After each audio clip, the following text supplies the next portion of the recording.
Hi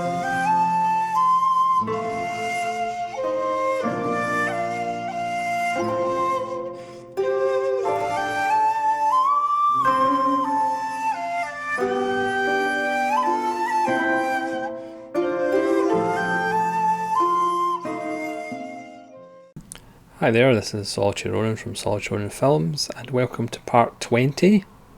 Yes, part 20 of my Claude Chabrol season. And today we're going to talk about Madame Bovary from 1991, which is part of this Arrow DVD set, which contains 8 Chabrol films, which if you can find it, I would recommend it.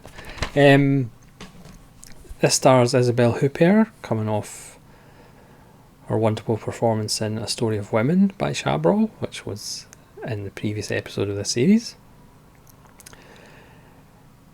Madame Bovary was originally a novel written in 1857 by Gustave Flaubert, and it has been filmed rather a lot of times, either officially or kind of unofficially. So Jean Renoir did a version in 1934. Gerhard Lamprecht did a version in 1937. Carlos Schleiper did a version in 1947. Vincent Minnelli did a version in 1949. In 1969, Hans Schott Schobiger did a version with Edward Finech, who we're used to seeing in Giallo. In 2014, Sophie Barthez did a version with Mia Wasikowska.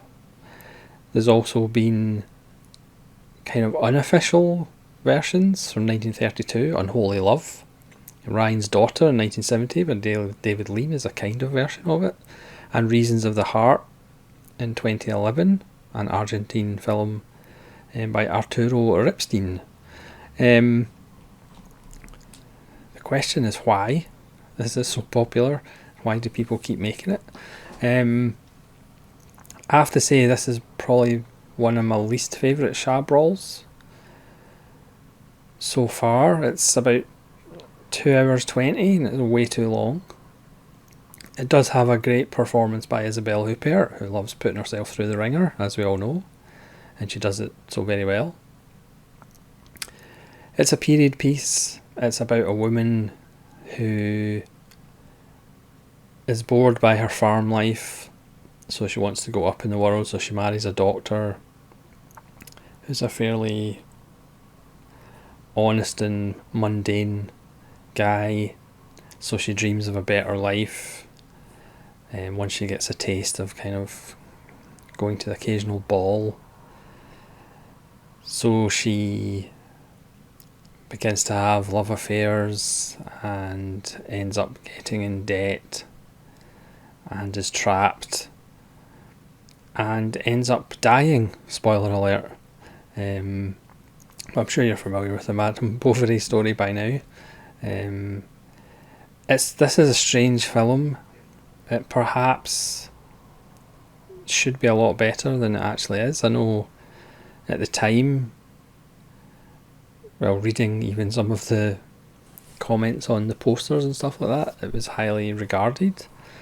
But for me, maybe it's just me, but I didn't really find the story that engaging. Yes, I get the whole thing of, a woman taking charge of her life in that period of time, making decisions to better herself, but at the end of the day, it only brings her more misery and, in the end, tragedy. So it's almost like, what is the message here? It's like, yes, women of the world, take charge of your lives, but it's going to end badly if you do. So you have that kind of dynamic going on. It feels almost like a TV movie. It has the idea of grandeur, but a lot of it takes place indoors in small rooms, and it's quite claustrophobic. I'm guessing they didn't really have that big a budget, so it comes off as wanting to be epic and wanting to be big, but it's actually very claustrophobic and very tight and enclosed spaces, a lot of it. I would say the death scene is one of the great Chabrol death scenes. But I don't know, the film kind of seems very un-Chabrol-like. I don't know whether he was trying to do something a little bit different, especially coming off of A Story of Women, which was fantastic. I don't know, this one does seem a little bit strange. It did leave me a little bit cold. I found it a little unengaging. But if you're fans of the Madame Bovary and you want to be a completist and see all the versions, then I would recommend it. If you're a Chabrol completist, I would recommend it. If you're a fan of Isabelle Huppert, I would certainly recommend it, because again, like I say, she gives another fine for performance. Even though you kind of get the feeling she's not getting as much support from the other actors, who are all kind of more workmanlike. All the kind of men that she deals with and has relationships with, they're all kind of a little bit stilted in their performance. Again, that kind of accentuates the fact that she's kind of trapped in this life, and no matter which man she gets involved with, as she sees a way out and a way up, she still ends up getting stifled and frustrated at some point by that relationship. Yeah, it's an odd film. Again, I might watch it again at some point and feel differently about it, but for me, it's up there with Partie de Plaisir as probably my least favourite Chabrol so far. And at least in Partie de Plaisir, you had characters that I couldn't actually stand. The lead character was so obnoxiously horrible. Whereas Isabelle Huppert in this one, despite having another great performance, I just feel her character's not really that engaging. And at no point during the film did I really root for her, or it's a strange film.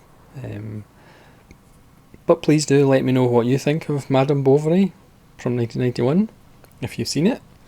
And hopefully you'll join me for episode 20, which I believe is Betty from 1992.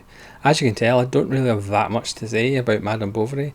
I really wasn't a fan of it. Costume dramas, period dramas, for me, you either have to be hooked into the character, because the stories can be fairly similar, and for me, like I said, Madame Bovary is a little bit unengaging, to me at least. There might be people out there who absolutely love it. Please let me know why you do, because I'd be interested to learn.